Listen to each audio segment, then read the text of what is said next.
إليه في المصابيح له عن أبي هريرة رضي الله تعالى عنه أن رسول الله صلى الله عليه وسلم قال: وددت أني رأيت إخواننا. قالوا: يا رسول الله ألسنا إخوانا؟ قال: بل أنتم أصحابي وإخوانكم الذين يأتون بعد وأنا فرضكم على الحوض. مسند أبي داود الطيالسي.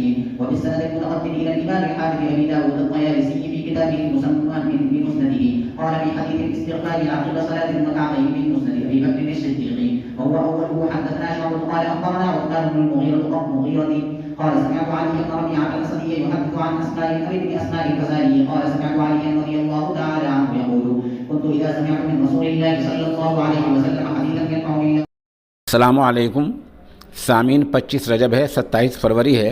आज की ख़बरों की शुरुआत हदीस की किताब रिसालतुल अवाइल से की जा रही है।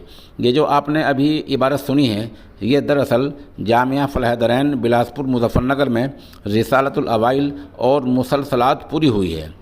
उम्मुल मदारिस दारुल उलूम देवबंद के तख़स्सुस फ़िल हदीस के उस्ताद हज़रत मौलाना मुफ्ती अब्दुल्ला मारूफ़ी ने दोनों किताबों की तकमील कराई है। रिसालतुल अवाइल क्या है? ये किताब 12वीं सदी हिजरी के मुहद्दिस फ़क़ीह मोहम्मद सईद बिन सुंबुल की तहरीर करदा है, जिसमें मुहद्दिस मौसूफ़ ने हदीस की मशहूर किताबों बुखारी और मुस्लिम और तिरमिज़ी शरीफ की चंद अहादीस जमा की हैं।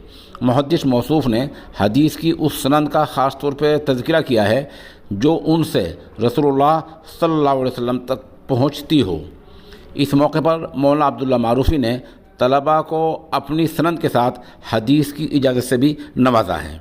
बता दें कि फलाह-ए-दरैन में मौलाना मोहम्मद इस्माइल सादिक़ शेखुल हदीस हैं। मौके की चंद तस्वीर हम पेश कर रहे हैं, जिसके लिए मुफ्ती मोहम्मद सालिम फिरोज़ाबादी और जनाब क़ारी तारिक फ़लाही के निहायत शुक्रगुज़ार हैं।